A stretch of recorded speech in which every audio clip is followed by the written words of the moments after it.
Si Yahweh ang aking pastol, hindi ako magkukulang.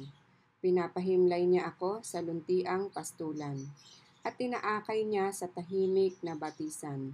Pinapanumbalik ang aking kalakasan, at pinapatnubayan niya sa tamang daan, upang aking parangalan ang kanyang pangalan. Dumaan man ako sa madilim na libis ng kamatayan, wala akong katatakutan, pagkat ika'y aking kaagapay. Ang tungkod mo at pamalo, aking gabay at sanggalang. Ipinaghahanda mo ako ng salo-salo na nakikita pa nitong mga kalaban ko. Sa aking ulo, langis ay binubuhos, sa aking saro, pagpapalay, lubos-lubos. Last verse. Kabutihat pag-ibig mo sa akin di magkukulang, siyang makakasama ko habang ako'y nabubuhay, at magpakailanman sa bahay ni Yahweh mananahan. Papuri po sa Panginoon sa pagkabasa po ng ating banal na salita sa awit chapter 23. Hallelujah, Lord Jesus. Maraming salamat po, Panginoon, sa panibagong umaga, Panginoon, na ipinagkaloob mo sa buhay ng bawat isa, Lord. Patuloy nga po, Lord God, na ikaw po ang siyang manguna sa oras na to, sa araw na to, Panginoon, na ang banal na salita mo ang siyang mahayag at maibabasa pamagitan po ng aming Pastora Shirley, Panginoon. Ikaw po, Panginoon, ang siyang patuloy na magtanim sa pinakamatabang parte ng aming mga puso, Panginoon. Buksan mo po ang aming spiritual heart, mind, and soul, Panginoon, na ma-absorb namin lahat na matututunan namin ngayon, Panginoon, na ikaw lang po, Panginoon, ay sapat na sa aming buhay. Kaya maraming salamat, Lord, at papurit pa sa salamat po sa buhay ng bawat isa na nakasama namin ngayon at makasama pa namin sa gawain ito sa spiritual mentoring. Maraming salamat, Lord. All honor and glory is yours alone. In the mighty name of Jesus Christ, our Lord and Savior. Amen and amen. Glory to God po, na Andrea. Natin ay maigsi lang, pero ang mensahe pa rin ng Panginoon ang masusunod. Dahil nakikita ko po dito sa mensaheng ito, mayroon po tayong pag-aaralan na nakita ko po dito pero mabilis lang po ako. So, alam ko po yung mayroon po tayong 8. So, sabi po dito, ang pamagat dito ay si Yahweh ang aking pastol. So, una, pag-aaralan po natin the Lord, ang Panginoon. So, nakikita naman po natin sa verse 1, sabi po dito, si Yahweh ang aking pastol, hindi ako magkukulang. So, paborito ko po itong mga verse na ito nung simula po akong maging tawagin ng Lord, na talagang dito ko po nakita kung paano kumikilos ang Panginoon, na kahit minsan hindi po niya pinagkulang ang kanyang lingkod kahit maraming mga pagsubok na pinagdadaanan. So ito po, sabi nga, ang awit na ito ay naglihi sa isipan ng Panginoon at kinasihan ng banal na Espiritu.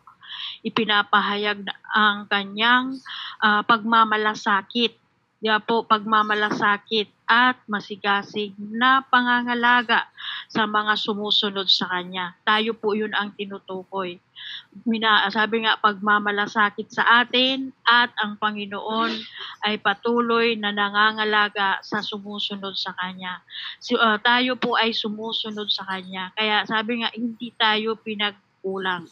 So sabi nga, sila ang mga itinatangi na bagay ang kanyang banal na pag-ibig. Inaalagaan niya ang bawat isa sa kanila tulad ng pag-aalaga ng isang ama, na sabi nga, na sa kanyang mga anak, at bilang isang pastol para sa kanyang sabi nga, sa sariling mga tupa. So, inaalagaan po tayo ng Panginoon na parang isang tunay na sabi nga, ama po natin siya sa pananampalataya. Ang tinutukoy po ditong shepherd, walang iba kundi ang Panginoon. Ang mga pastor naman, kung iisipin, isa din po ito sa instrumento bilang nag-aalaga sa kanyang mga tupa. So, pangalawa pong pag-aaralan po natin, sabi po dito, may shepherd. So, kung titingnan po natin, may shepherd, aking pastol. Ito pa rin po yan sa verse 1. Sabi nga, si Yahweh ang aking pastol, hindi ako magkukulang. So, kailangan po panghawakan po natin ang mga salitang ito, dahil sabi nga, pag tayo po ay nagtitiwala sa Kanya ng lubos, hindi talaga tayo pagkukulangin. Sabi nga, dahil sa, depende po yan sa ating mga pananampalataya. Dahil sabi dito, may shepherd. Ang sabi nga, ang paggamit ng mitapura ay na madalas na matatagpuan sa lumang tipan. Dito po yan sa Old Testament. Ito po inahambing ng Diyos ang kanyang sarili sa isang pastol. Kaya po inahambing, sabi nga inahambing ang kanyang sarili sa isang pastol upang ilarawan ang kanyang mga tao. Ang Panginoong Yesus mismo ay gumamit ng parihong sabi nga mitapura upang ipahayag ang kanyang nag-uugnayan sabi nga sa kanyang mga tao, yung sabi nga kaugnayan. So mayroon tayong personal na relasyon sa ating Panginoon. Sabi nga may dalawang katotohanan ang bibigyang diin dito. So unang sabi nga ang Diyos sa pamamagitan ni Kristo at ang banal na Espiritu ay hindi nagmamalasakit sa bawat isa sa kanyang mga anak na nais niyang mahalin. Sabi nga pangalagaan, patnubayan at maging malapit sa batang iyon tulad ng ginagawa ng isang mabuting pastol para sa kanyang sariling mga tupa. Sabi nga walang ibang iniisip ang mga lingkod ng Diyos kundi alagaan ang mga taong sabi nga yung mga taong sumusunod sa kanya. Yung pagmamalasakit, ganun din po ang Panginoon, kung paano tayo inaalagaan, kung paano tayo mahalin, kung paano tayo patnubayan araw-araw, sabi nga kung paano tayo pinoprotektahan. Ganun po kabuti ang ating Panginoon. Dahil siya po ay, ito po ay tinutukoy po dito ang aking pastol. Pastol po natin ang ating Panginoon. Siya po ang sabi nga, pinaka the best. Tayo mga ginamit din ay instrumento po. Pero sabi nga, kung mahal natin ang ating Panginoon, kung paano natin minamahal, ganun din po yung mga instrumento ng Panginoon. Isa na din po yan sa nagpapakita na mahal natin ang ating Panginoon, kung mahal natin ang ating mga pastor. Sabi nga, sila ang ginagamit na tagapag-alaga sa ating mga kaluluwa. So pangalawa po, sabi po dito, ang mga mananampalataya ay may ang mga tupa ng Panginoon. Tayo ang pag-aari niya at ang mga espesyal na bagay ng kanyang pagmamahal at atensyon sa pamamagitan ng ating lahat tulad ng mga tupa ay sabi nga yung naliligaw ng landas. Sabi nga yung mga taong hindi kumikilala sa Panginoon, sila po yung tupang ligaw, hindi katulad natin na tayo ay sumusunod sa ating Panginoon. So ito po yung sabi nga tinubos tayo ng Panginoon ng kanyang tinigis na dugo at tayo ngayon ay pagmamay-ari niya bilang kanyang mga tupa. Yun po ang po dito nakita ko po sa pinag-aaralan po natin sa awit 23 verse 1. Ito po yung awit ni David.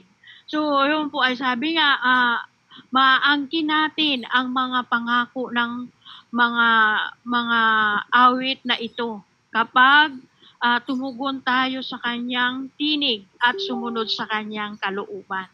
So, yung mga pangako ng Panginoon, panghawakan po natin ang salitang ito na hindi, sabi nga, si Yahweh ang aking pastol, hindi ako magkukulang. Wala pong pinagkukulang. Kung nagkukulang man tayo sa pananalapi o sa mga bagay na kawalan, sabi nga, tanungin natin ang ating sarili, baka tayo ang mayroong pagkukulang sa ating Panginoon.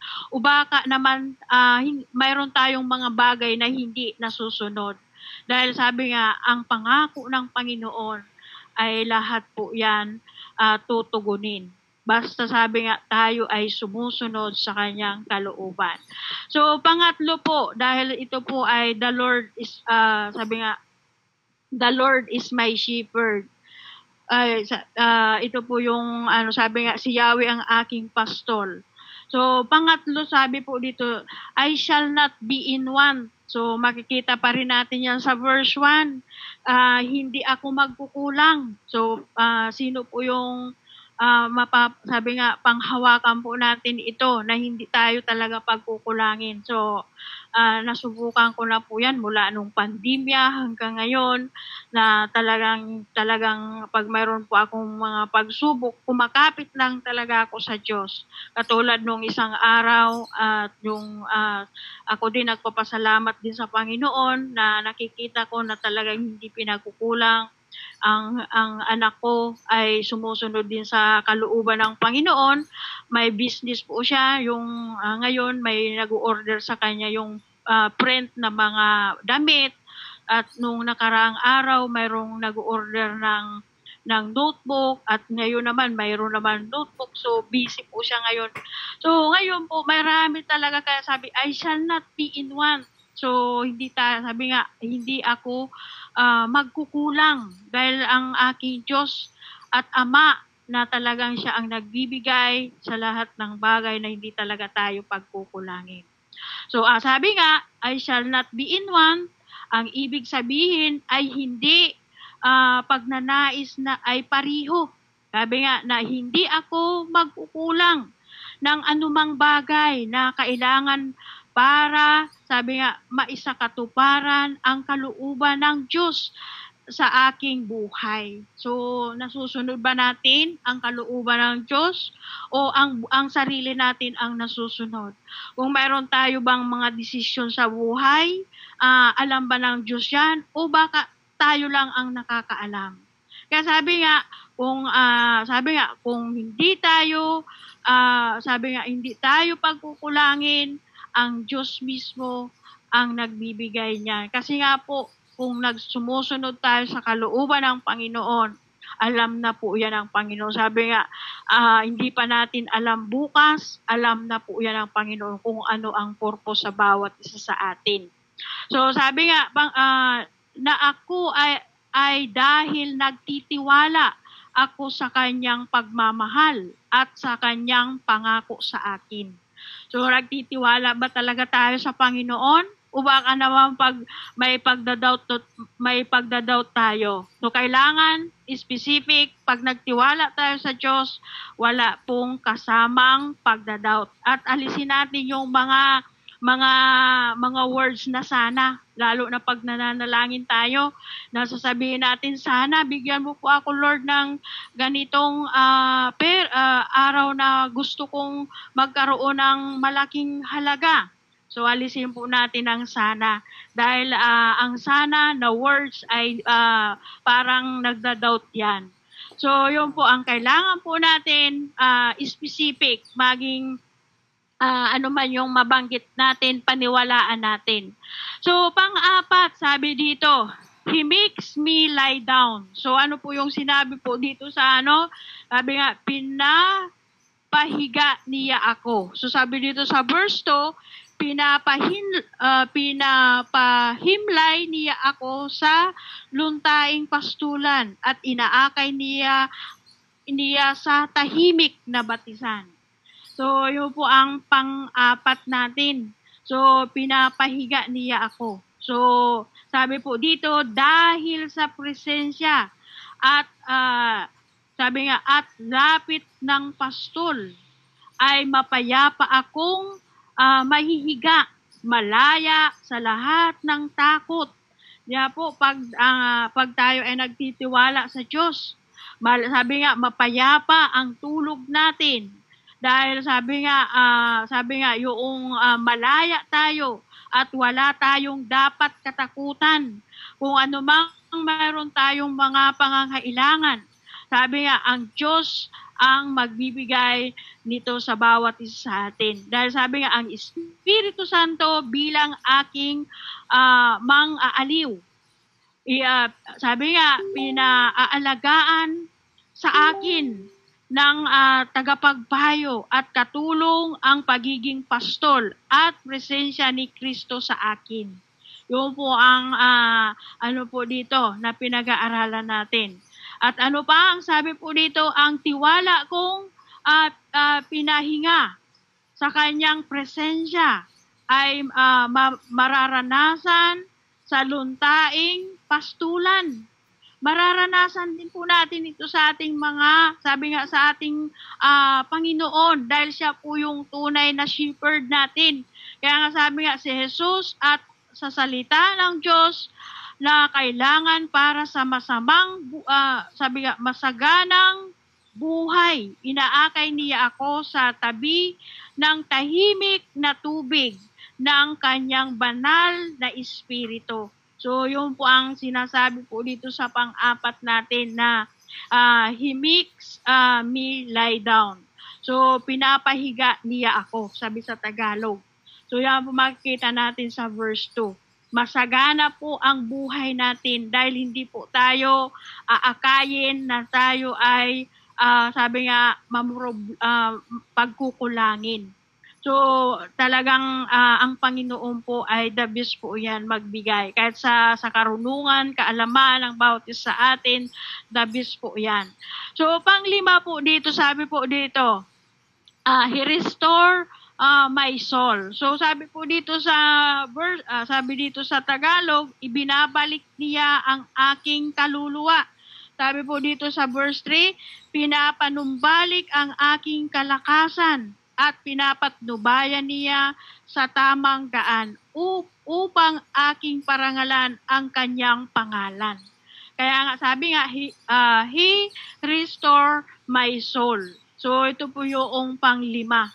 Sabi nga, nang dumating ako ay lakas loob, binubuhay at binibigyan sigla ng pastol ang aking kaluluwa sa pamamagitan ng kanyang kapangyarihan at biyaya. Biyaya po yan ng Diyos na tayo po ay buhay pa ngayon. Marami na pong mga taong, sabi nga, pag nasa Panginoon tayo na po yung pinagpala.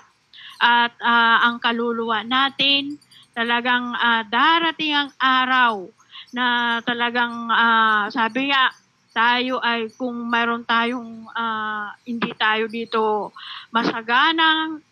may masaganang buhay pagdating sa Panginoon, talagang sabi nga yun na ang forever na doon ay kasiyahan na ng bawat isa sa atin. So ano pa ang ginagawa ng ating Panginoon? Dahil sabi nga, binabalik niya ang aking kaluluwa. Ginagabayan niya ako sa pamamagitan ng Espiritu ng Diyos. Kaya po, nangungusap ba sa atin ang Espiritu ng Diyos? Sabi nga, pag hindi na natin nararamdaman ang Espiritu ng Diyos, kailangan kausapin natin ang Panginoon dahil siya po ang gumagabay ng sabi nga, ng puso isipan natin para hindi tayo, sabi nga, magkaroon ng mga kabalisahan, lalong-lalo yung mga sabi nga yung mga taong marami ngayon na sabi nga wala sa Diyos. Narinig ko yung testimony ni kanina ni sister. Ang wala sa Diyos, minsan nagkakaisip talaga ng gusto na niyang magpakamatay. Mayroon pa akong mga nai-encounter dahil sa problema, dahil sa hindi na gumagaling ang kanyang sakit, gusto na nilang magpakamatay. Bakit? Hindi sila ginagabayan ng, sabi nga, sa pamamagitan ng banal na Espiritu ng Panginoon. Dahil sabi nga, sa kanyang piniling mga landas, yaong umaayon sa kanyang daan ng kabanalan. Ang tugon ko ay pagsunod. Sinusundan ko ang pastol at pinapakinggan ang kanyang tinig. Nagagawa ba natin yan? Sabi nga, sinusundan natin ang yapak o ano man yung katangian ng Panginoon, yun din ang ginagawa natin, o baka naman tayo ay sumasalungat. Minsan, pag na-realize natin na tayo ay sumasalungat sa Panginoon, humingi tayo ng tawad sa Panginoon. Dahil minsan, sabi nga, puso-isip natin, minsan din nagkakamali. Kaya sabi nga, sinusundan ko ang pastol at sinusundan, sabi nga, at pinapakinggan ang kanyang tinig, hindi ako sumusunod sa boses ng estranghero. Ang kailangan natin, sundan natin ang tinig o ang Espiritu at ang banal na Espiritu ng Panginoon at ang presensya niya. Dapat yun po ang lagi natin susundin. So, at maranasan sa buhay natin. So, pang-6, sabi po dito sa pang-6, you are with me. Sabi nga sa Tagalog, ikaw ang kasama ko. So, kasama pa natin ngayon ang Panginoon. Kailangan lagi natin kasama ang Panginoon. So, sabi po dito sa verse 4, dumaan man ako sa madilim na libis ng kamatayan, wala akong katatakutan pagkat ika'y aking kaagapay, ang tungkod mo at pamalo, aking gabay at sanggalang. Kaya sabi nga, you are with me. Ikaw ang kasama ko. Kasama natin ang Diyos ngayon sa buhay natin, nananahan sa ating mga puso ang ating Panginoon. Dahil sabi nga, sa panahon ng kahirapan, sa panganib at maging sa kamatayan, hindi ako natatakot sa kasamaan. Bakit? Ikaw ang kasama ko sa bawat sitwasyon ng buhay. Kasama natin ang Diyos. Sabihin natin sa buhay natin, sa puso, isip natin, kasama ko ang Panginoon sa lahat ng sitwasyon sa buhay ko. So, sabi nga, ang pamalo, sabi nga, isang maikling pamalo ay isang sandata ng pagtatanggol o pagdidisiplina sa sabi dito, pagdidisiplina dahil ama natin ang ating Panginoon. Kung minsan mayroon tayong mga pagkakamali na nararanasan din po natin yan. Sabi nga, katulad ng sa physical natin, mayroon tayong mga magulang noon. Sabi nga, alimbawa ako isang magulang, ayaw ko sa isang anak ko na sila ay gumagawa ng hindi na ayon sa kalooban ng Diyos. Siyempre, kung kailangan disiplinahin. Ganun din po ang ating Panginoon. Pag hindi po tayo nakakasunod sa kanyang kalooban, ay mayroon ding disiplina sa buhay natin. Alam na po natin yan. Minsan sa pera, kung hindi tayo marunong mag-manage, di ba po? Kung pinapahawak tayo ng Panginoon na malaking pera, hindi natin na-manage ng maayos. So, biglang kawalan tayo. So, maiisip natin na bakit nangyari ito. Ngayon, dati marami akong hinahawakan. Ngayon, pinagkukulang ako. So, mayroon tayong pagkakamali. Isa din po yan sa pagdidisiplina. So, at minsan, dahil minsan nagkakasakit tayo. Minsan, inaabuso natin ang ating physical na kalusugan.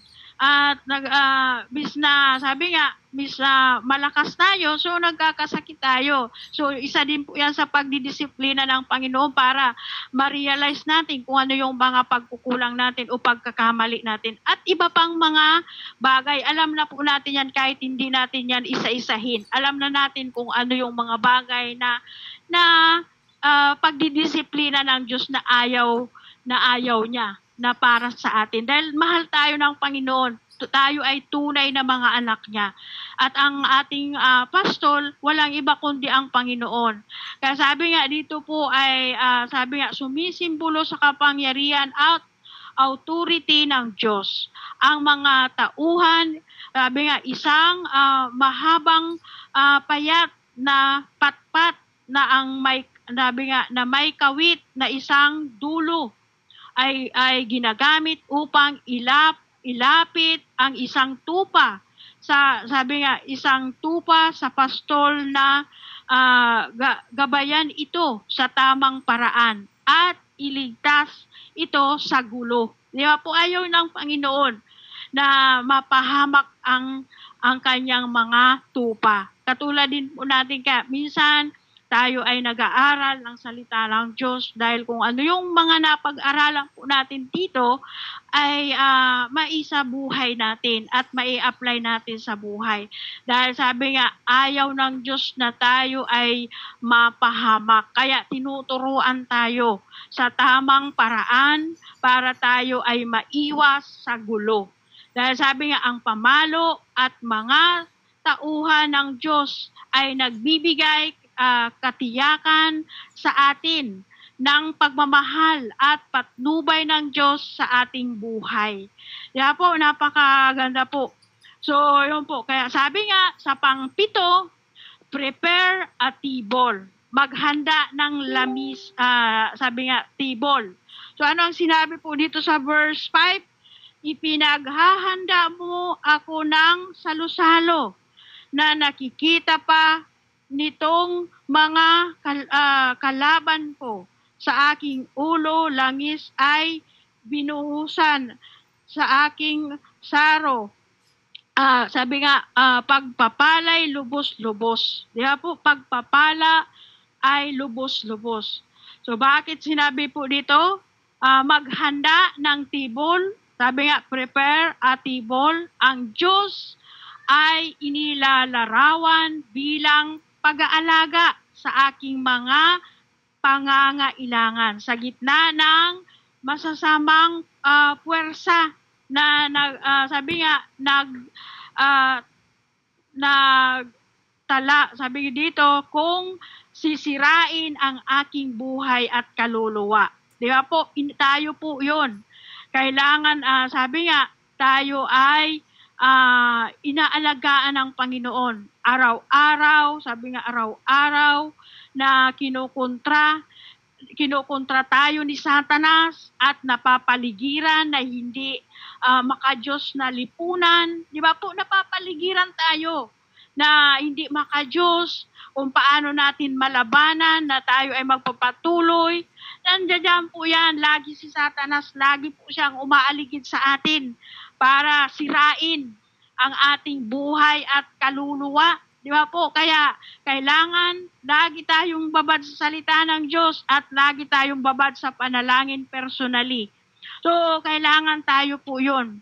Sabi nga, ako ay binibigyan ng sapat na biyaya upang mabuhay at magalak sa presensya ng Diyos.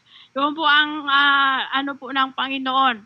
Sabi nga, maaari akong kumain sa hapag ng Panginoon ng may pananampalataya, pasasalamat at pag-asa, ganap na payapa at protektado ng nabuhos ng dugo at sabi nga, sirang kaluluwa nitong mabuting pastol. Kaya po, walang ibang tinutukoy nitong mabuting pastol, walang iba kundi ang Panginoon. Dapat maalintulad tayo sa mabuting pastol tulad ng ating Panginoon.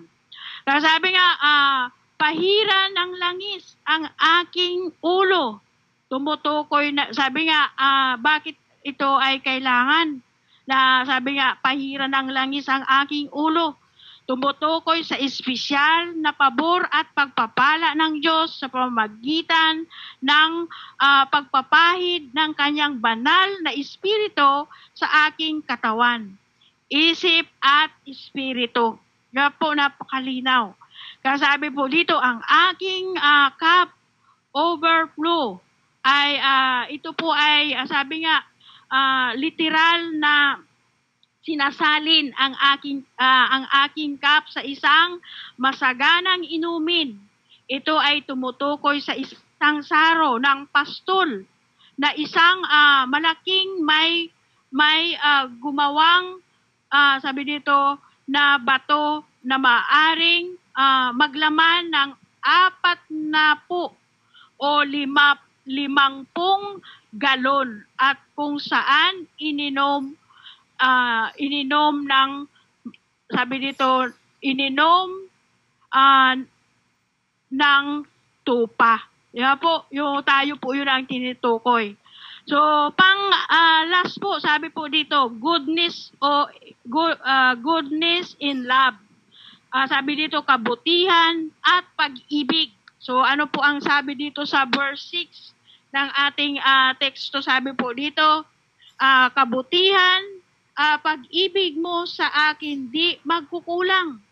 Siyang makakasama ko habang ako'y nabubuhay at magpakailanman sa bahay ni Yahweh na mananahan.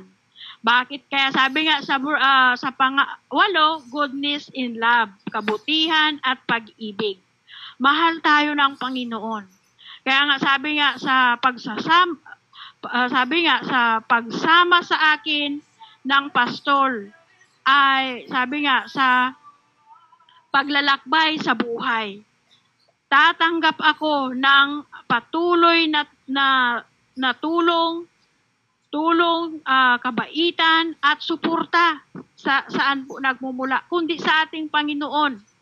Sabi nga, anuman ang mangyari, mapagkakatiwalaan ko ang mabuting pastol na gagawa sa lahat ng bagay para sa aking ikakabuti. Dapat ganun po ang purpose ng mga pastor o mga lingkod ng Panginoon, katulad ng pastor o ng Panginoon.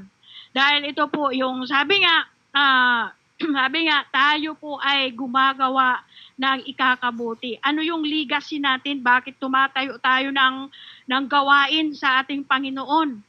Hindi po tayo, sabi nga, ang legacy natin kung paano tayo makatulong sa ating kapwa, lalo na sa mga taong nangangailangan. Ako nga po, iniisip ko ngayong taong kung paano po ako makabigay sa mga batang talagang kapos ang kanilang pamilya na makatulong kahit notebook. So, yun po ang dito. Kaya sabi nga, bagay para sa aking ikakabuti. Pastol na gumagawa sa lahat ng bagay para sa aking ikakabuti. Yun po ang kailangan po ng ating pastol. Sabi nga, ang layunin ng aking pagsunod sa pastol at mararanasan ang kanyang kabutihan at pagmamahal ay sabi nga balang araw ay makapiling ko ang Panginoon magpakailanman. So yun po yung sabi nga gusto natin makasama ang Panginoon magpakailanman. At ano pa yung purpose natin? At paglingkuran siya magpakailanman sa kanyang bahay. Di ba po? Kung makikita po natin, sabi nga ang conclusion, tingnan po natin, sabi po dito sa conclusion, sa John 14, 2 hanggang 3. Ano po ang sinasabi po dito? Sa bahay ng aking ama ay maraming silid. Kung hindi ito totoo, sasabihin ko ba sa inyong pupunta ako roon upang ipaghanda ko kayo ng iyong matitirahan. Sabi dito sa verse 3, at kapag naipaghanda ko na kayo ng matitirahan, ako'y babalik at isasama ko kayo upang kayo'y makapiling ko kung saan ako naroon. Kaya ito po yung magpakailanman. Yung kaluluwa natin ang pinapahalagahan dito ng ating Panginoon. Ang kaluluwa ang pinapahalagahan ng mga pastor kung bakit tayo tinuturuan, kung paano natin masunod ang kalooban ng Diyos. Dahil sabi po dito sa ating topic, si Yahweh ang aking pastor. Ang una, the Lord. Pangalawa, my shepherd. Pangatlo, I shall not be in want. At pang-apat, He makes me lie down. At pang-lima, He restore my soul. At ang pang-anim, you are with me. At ang pang-pito, prepare a table. At ang pang-apat ay goodness in love. So purihin ang salitang ito, tayo po ay pagpalain ng Panginoon. Sa araw na ito, sa mga salitang ito, panghawakan po natin ito na the Lord is my shepherd, I shall not be in want or lack. Purihin ang salitang ito, tayo po ay pagpalain, tayo po ay mananangin. Yes, Lord, hallelujah, glorify your name, hallelujah, Jesus, hallelujah, worship you, Lord, hallelujah. Amang banal, sa pangalan po ni Jesus, marami pong salamat, Panginoon, sa araw na ito. Marami pong salamat, Panginoon, sapagkat, Lord, tinuturuan mo po kami kung paano kami magtiwala na walang pagdududa, walang pag-aalinlangan at walang kabalisahan ang aming mga puso at isipan, Panginoon.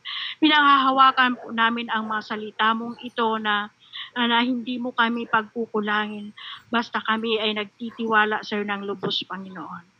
Marami pong salamat, Panginoon, sa pag-aalaga mo sa bawat sa amin, sa aming mga kaluluwa, kung paano kami makasunod sa iyong kalooban. Marami pong salamat, Panginoon, sa mga salita mong ito.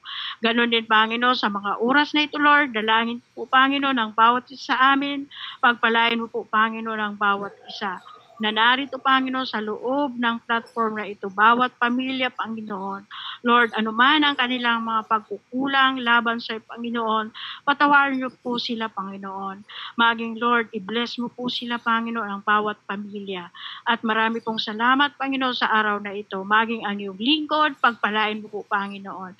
Maging marami pong salamat, Lord. Maging ang bawat isa, pagpalain mo po, Panginoon.